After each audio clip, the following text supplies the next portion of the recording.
Merci d'être là, en tout cas, d'avoir accepté cette invitation. Avec plaisir.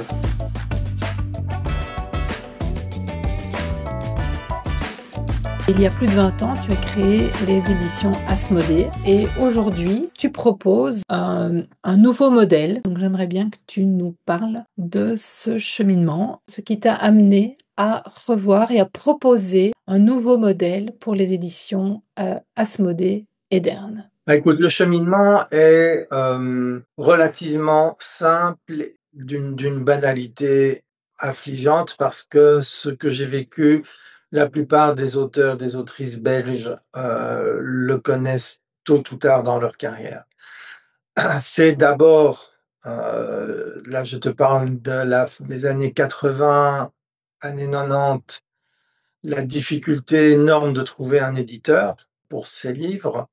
Euh, Étant comme tous les auteurs, et c'était encore plus vrai à cette époque qu'aujourd'hui, convaincu à tort ou à raison que pour exister en tant qu'auteur francophone, il faut être publié à Paris, parce que ce qui définit le corpus de la littérature française, et c'est d'ailleurs la définition que j'ai appliquée quand j'ai donné le cours de littérature française contemporaine, c'est que est considérée comme littérature française une littérature écrite en langue française et publiée à Paris, quelle que soit la nationalité de son auteur. Et donc j'ai vraiment pendant des années cherché à être publié à Paris, tout en commençant à publier ailleurs. Alors ailleurs, c'était pas facile, c'était au Québec. J'ai publié mes premiers livres qui étaient des recueils de nouvelles au Québec, ce qui n'était pas la meilleure manière de devenir riche et célèbre, puisque la nouvelle, personne n'en lit.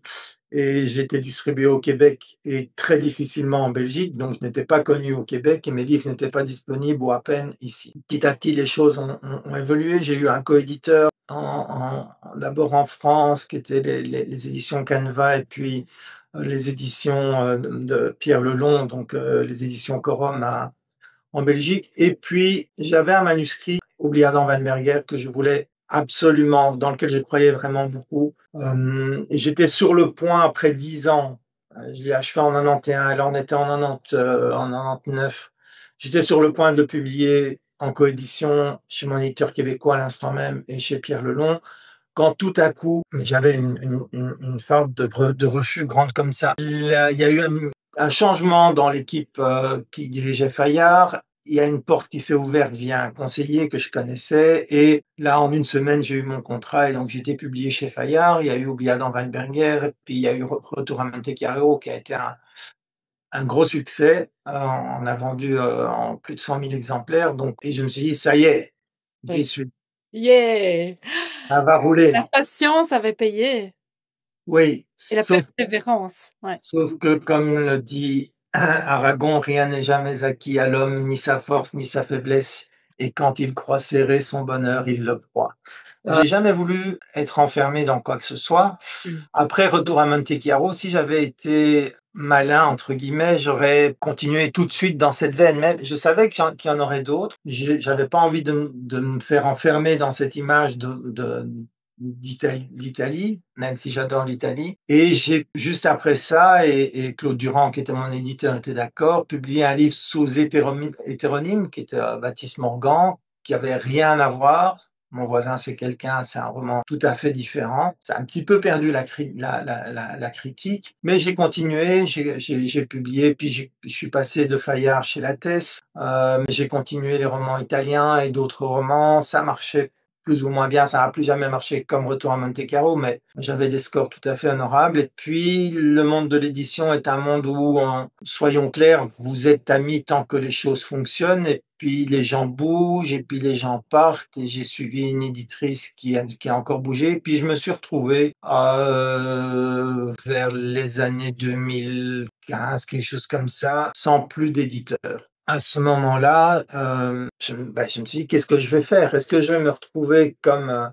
Alors, j'ai essayé, j'ai renvoyé les manuscrits qui étaient la suite en fait de Monte Carlo chez des éditeurs parisiens. Je me suis retrouvé, comme quand j'avais 18 ans, confronté à un mépris qui, en 30 ans, s'était accru, puisqu'il y a eu et ça c'est une évolution parallèle, il y a eu un grand changement dans l'édition parisienne, c'est que toutes ces maisons d'édition aujourd'hui appartiennent à des grands groupes et sont toutes à la course effrénée de la rentabilité sur, si possible, tous les titres. le principe d'un éditeur qui finance des auteurs dans lesquels il croit via les best-sellers, c'est de moins en moins vrai. Et la fidélité de l'éditeur à l'auteur n'existe plus. Il y a des auteurs reconnus aujourd'hui qui s'entendent dire, écoute, qui ont fait toute leur carrière chez un éditeur, qui s'entendent dire, écoute, si ton prochain, on ne fait pas au moins 3000, ben, on va arrêter. Ce qui est juste désastreux, quoi. Et donc, je me dis, qu'est-ce que je fais? Est-ce que je fais comme ces auteurs que j'ai connus quand moi j'étais jeune et qui étaient en fin de carrière, comme Gaston Compère, qui avaient eu une belle carrière en France, qui avaient perdu leur éditeur, qui n'étaient plus édités chez eux, qui s'étaient retrouvés chez des éditeurs, certains de bons éditeurs, mais qui ne pouvaient plus et c'est normal, qu'ils ne pouvaient plus leur offrir ce qu'ils avaient connu avant, ou bien j'essaye autre chose. Et donc, j'ai pris le temps de réfléchir à un autre système parce que, en même temps, j'ai eu une vraie activité d'éditeur à peu près depuis le début des années 2000. J'ai été directeur de collection. Les éditions Edern existent en fait depuis longtemps, même si elles ont vivoté pendant très longtemps. Mais j'ai publié même un livre de Giuseppe Santoliquido, si ma mémoire est bonne, en 2012 ou 2013. J'ai été directeur de collection au Grand Miroir. J'ai dirigé le comité Espace Nord pendant 5 ans. J'ai repris la revue Marginale.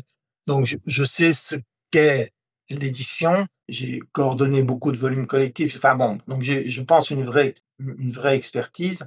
Et je voyais surtout tout ce qui fonctionnait mal dans ce système éditorial qui repose, en fait, les acteurs qui sont certains aujourd'hui dans le monde, dans la chaîne éditoriale de gagner leur vie, ce sont les imprimeurs et les distributeurs. Les distributeurs se contrefoutent que le livre se vende ou ne se vende pas. Ce qui les intéresse, eux, c'est que les livres bougent. Qu'ils bougent de leur stock vers le libraire, puis les invendus du libraire vers eux.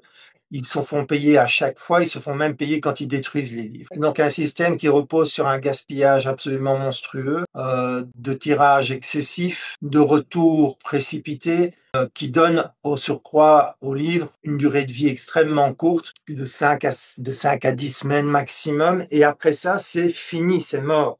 Toute vente qui aura lieu après sera l'effet du hasard ou d'un concours de circonstances tout à fait singulier, mais malheureusement, un auteur doit aujourd'hui, quand il est publié dans ce genre de maison d'édition-là, savoir que ce qu'il n'aura pas vendu à la sortie du livre est un enterrement. C'est fini. C'est fini.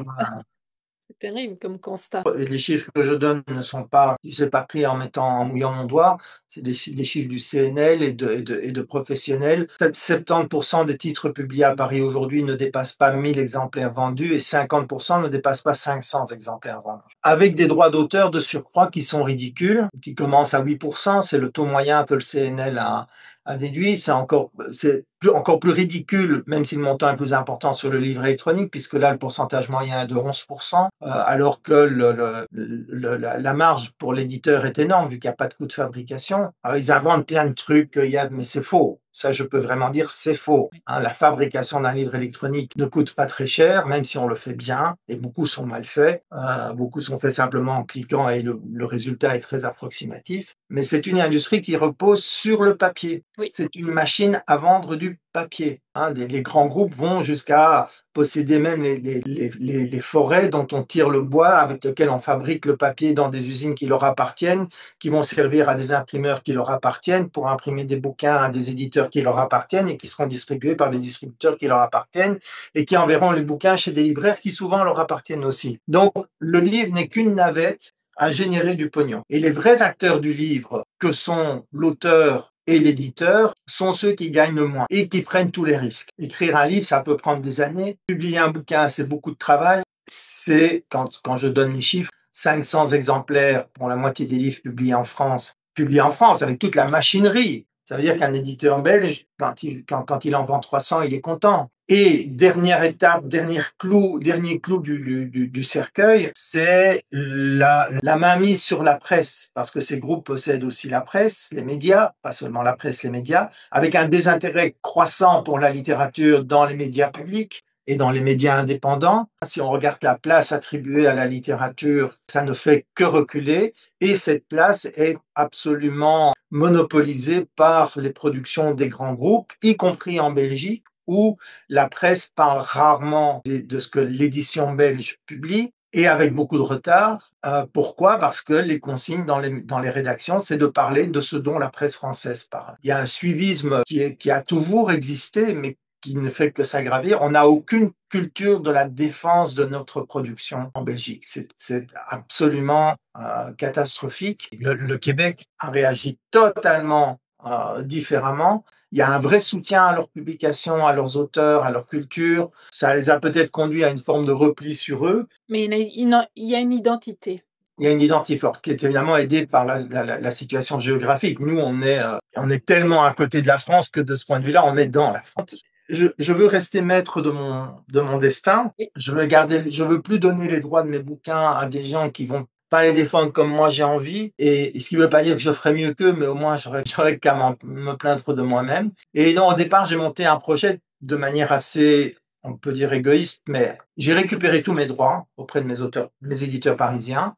J'ai essuyé les plâtres en fait avec mes bouquins. L'idée était après de m'ouvrir à d'autres, mais je voulais pas commencer avec les autres tant que j'avais pas testé tout. Ça voulait dire trouver aussi un imprimeur qui me permettait de fonctionner comme j'avais envie, sans devoir faire des tirages démesurés et des stockages, sans passer par un distributeur, diffuseur. Et voilà. Et donc j'ai monté le projet d'Edern Édition tel qu'il est aujourd'hui. Donc c'est pas la Edern Édition au début, avec un système d'impression extrêmement souple, de distribution qui fonctionne très bien via la SEDIS. Donc les libraires sont livrés aussi rapidement que si le distributeur avait un stock physique chez lui. C'est mon imprimeur qui gère tout et qui me garantit aujourd'hui, pour répondre aux exigences de la charte, un tirage minimal et initial de 300 exemplaires, mais j'ai un arrangement avec lui. Je ne dois pas payer ce tirage initial. Il ne facture que ce qui est véritablement. Il fait l'avance, il fait la banque, quoi. Il fait l'avance et parce qu'il croit dans mon projet et qu'il est confiant que ça va s'écouler. Et c'est c'est une très grosse boîte, donc ils peuvent se le permettre. Enfin, ils pourraient ne pas se le permettre, mais ils le font. Donc ça, et alors c'est une maison d'édition qui fonctionne aussi qui a un fonctionnement beaucoup plus à la fois professionnel et encadrant pour les auteurs. Aucun livre ne pourrait être publié, quand bien même ce serait Amélie Nothomb qui nous l'enverrait, sans qu'il y ait un travail avec ce que nous appelons une aile. Une aile, c'est un auteur, donc ce que nous appelons une plume chevronnée, qui est capable de faire ce travail d'éditeur au sens anglo-saxon du terme, dans un vrai accompagnement du texte, un vrai travail sur le texte, ce qui est encore plus important, bien entendu, pour des auteurs débutants, pour des primo-écrivains, comme on dit, et une rémunération beaucoup plus généreuse, tant pour l'aide qu'on pourrait assimiler à un directeur de collection que pour la plume, puisque en fait on partage la recette en deux. Ce qui veut dire qu'en moyenne, une plume, un auteur gagne entre 20 et 200% de plus que chez un éditeur normal. Donc ce n'est pas de l'auto-édition. Ce n'est absolument pas de l'auto-édition, ce n'est pas de l'édition à compte d'auteur. Les auteurs ne payent pas pour être publiés chez nous. À côté de ça, nous proposons aussi, mais ce n'est absolument pas lié à l'édition, donc il n'y a aucune obligation et on a déjà publié, à la fin de l'année, on aura publié 120 bouquins. Une quantité qui nous permet de prouver ce que j'avance. Des auteurs peuvent demander une formation ou des accompagnements payants pour un projet, mais c'est une démarche qui n'est absolument pas liée à l'édition, c'est-à-dire qu'une plume qui demanderait cet accompagnement n'a aucune promesse d'édition, parce que c'est pas parce qu'on suit une formation que ça marche. Et comment ça fonctionne alors le processus? On te soumet un manuscrit ou on soumet un manuscrit à Edern et donc il y a un comité de lecture, il y a...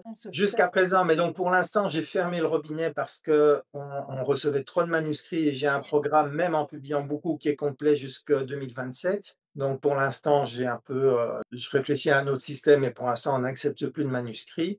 Le manuscrit arrivait, il était lu par un comité de lecture qui rendait un avis avec 3 options. Première option, ce qu'on appelle bon pour une aile, c'est-à-dire que le manuscrit, il y a encore du travail, mais le travail est raisonnable. Donc c'est une aile qui le prend en charge et c'est bien entendu totalement gratuit. On signe un contrat pour qu'elle ne travaille pas pour rien non plus, parce qu'elle pourrait faire le boulot et puis la plume dit « Ok, merci beaucoup, maintenant je vais publier ailleurs ». Les deux autres cas, en fait, ils se confondent un peu, c'est le refus ou, parce que les refus ont toujours quelque chose d'humiliant et Et donc, on dit c'est à retravailler. C'est-à-dire qu'un refus, c'est potentiellement à retravailler.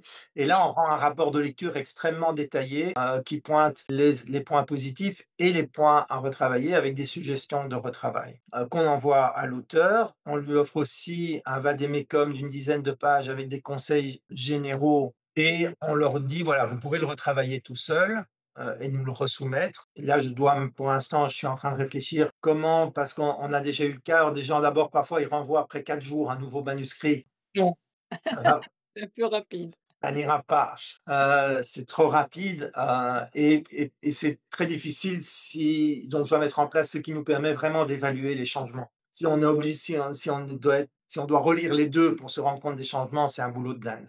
Donc on a dit, vous pouvez donc retravailler. Vous pouvez aussi, si vous le désirez, choisir de suivre une formation ou de prendre un accompagnement individuel payant, mais il n'y a aucune obligation. Sachez qu'il n'y a aucune obligation dans notre chef de vous publier si vous prenez ça. Donc, je pense qu'on est extrêmement clair là-dessus, on est très professionnel dans la démarche. Ok, mais donc un constat assez triste et noir finalement du monde de l'édition. Non, en fait, je pense que c'est une chance qui s'offre à nous. Cette mutation qui a commencé il y a longtemps de l'édition française en super grosse machine qui cherche à tout prix le succès et qui donc restreint le champ du littéraire sur des modèles préconçus. Je prends un exemple. Nous sommes une maison d'édition francophone. On publie des auteurs qui vont de la Guadeloupe à Haïti, en passant par le Maghreb, par l'Afrique et même l'Europe. On a même des Français. Quand on voit les auteurs francophones non européens qui sont publiés à Paris, il y a une constante, c'est que ces auteurs sont obligés,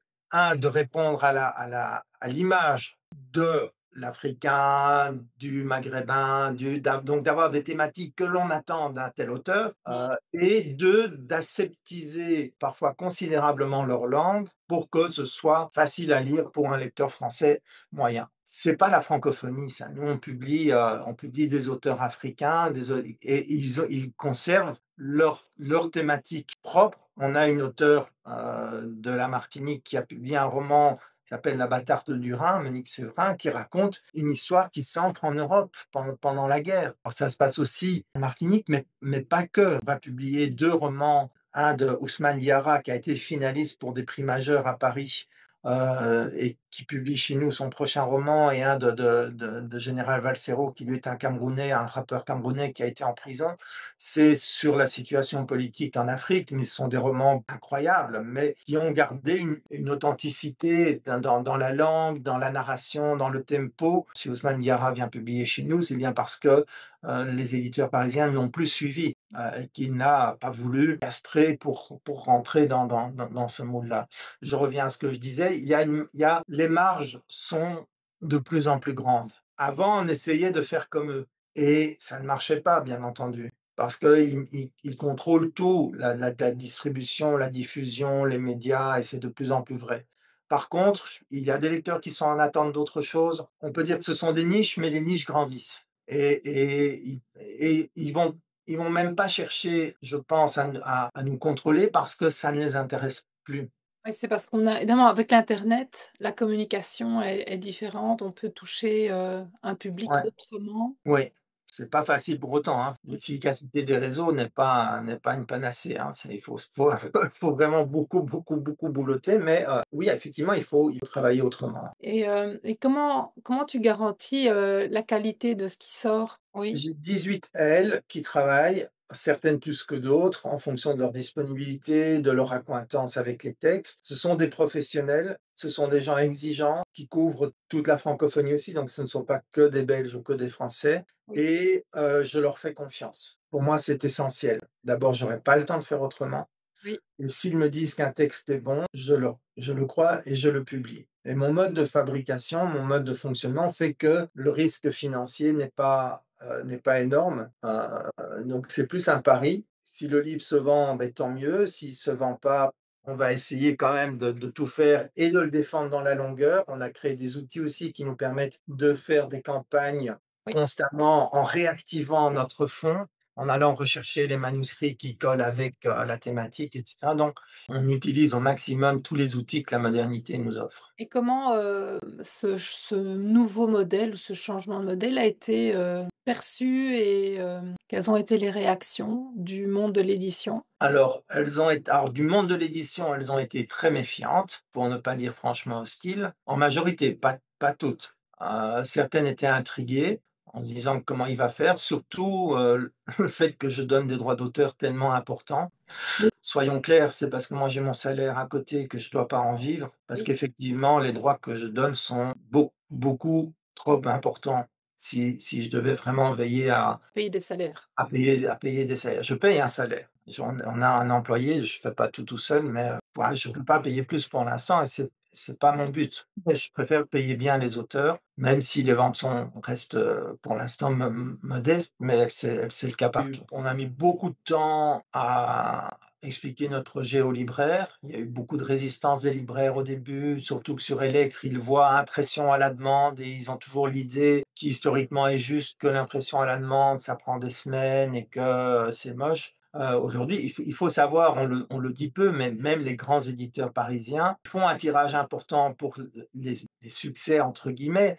Mais d'abord, une fois que le livre a fini son premier cycle, ils réduisent les stocks à rien ou presque rien et travaillent en impression à la demande parce qu'aujourd'hui, une commande arrive, en moins d'un jour, le livre est imprimé, nickel et envoyé.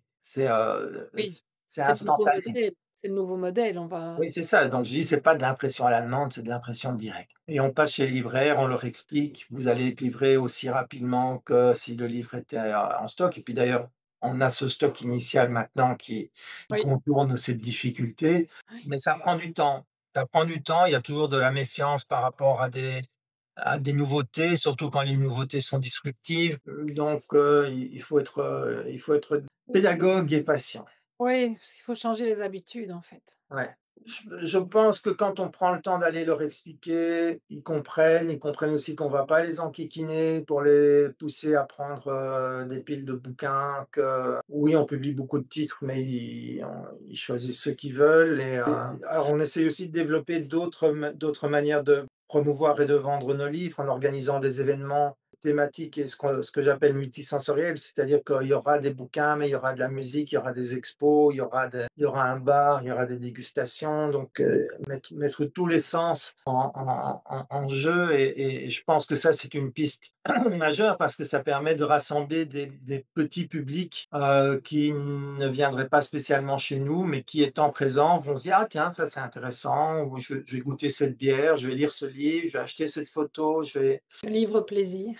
Ouais, pour moi, le diffuseur est le point le plus néfaste aujourd'hui de la chaîne du livre, parce que c'est le diffuseur qui est la cause de ces surtirages et de ce pilonnage. Et tu as l'impression que ça va évoluer?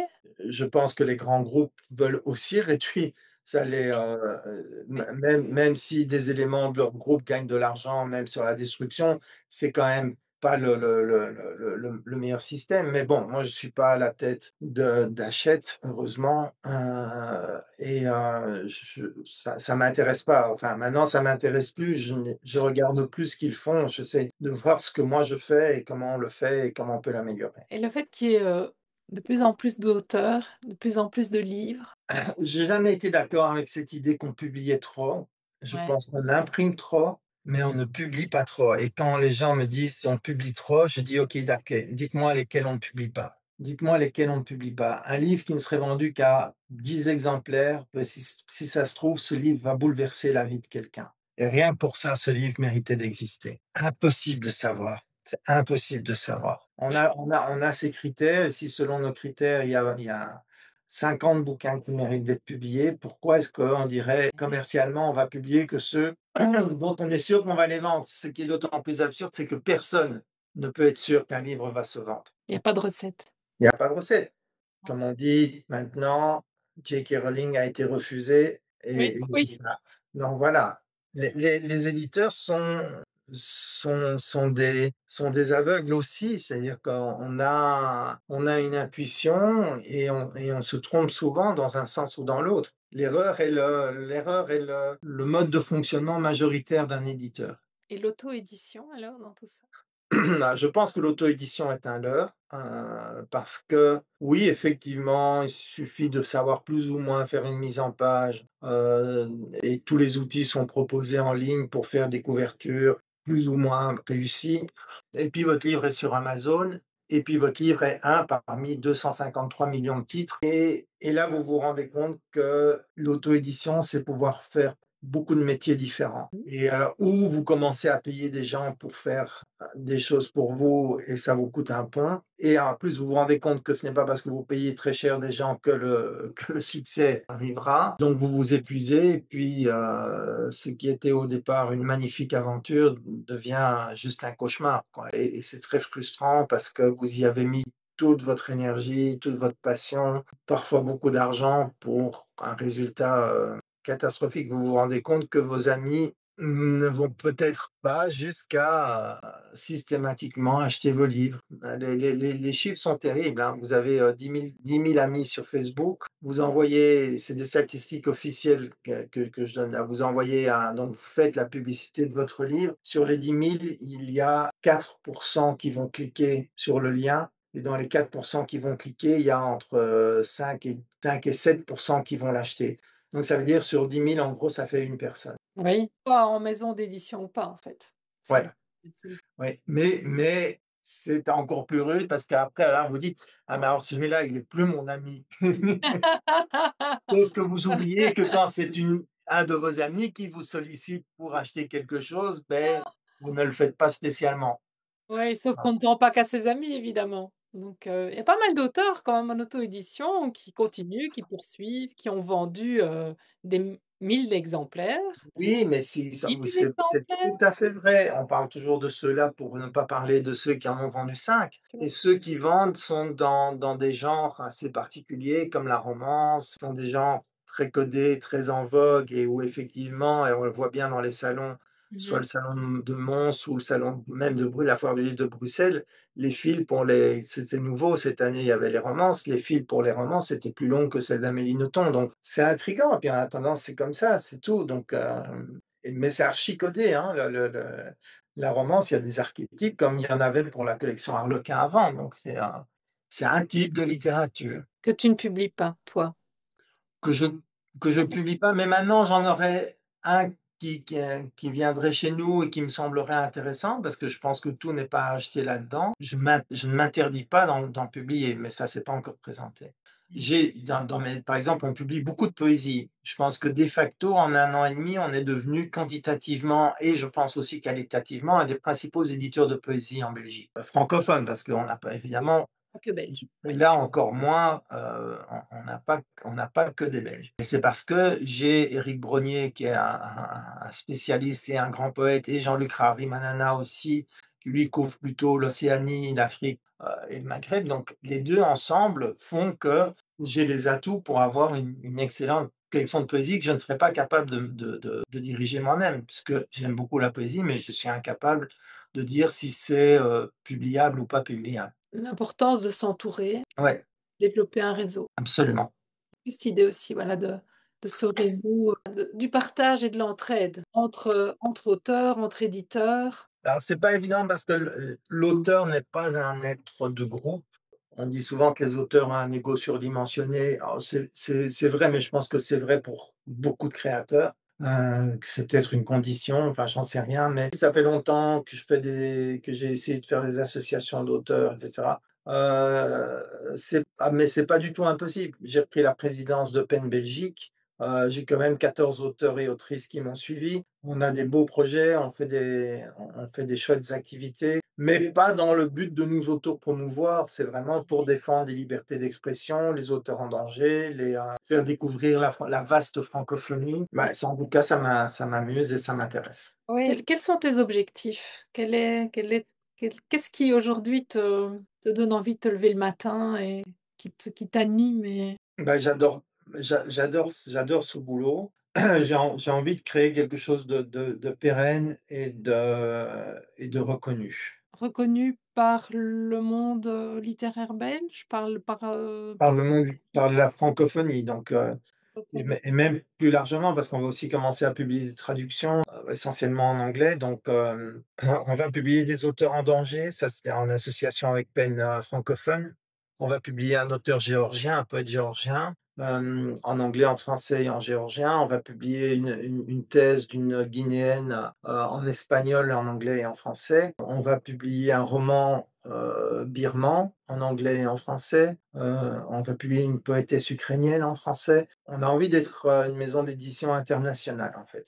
Est-ce qu'il y a autre chose que tu aurais envie d'ajouter? Un conseil aux auteurs? Un conseil aux auteurs, c'est d'accepter la critique, c'est d'accepter le regard d'un professionnel, parce que l'auteur, quelle que soit sa bouteille, est toujours le plus mauvais lecteur de son texte. Oui, accepter la remise en question. Ce n'est pas toujours facile. Parfois, Non, mais c'est non, indispensable. c'est indispensable. Oui. Ouais. Voilà. Merci d'avoir pris ce temps pour Mais raconter merci à ton toi, parcours.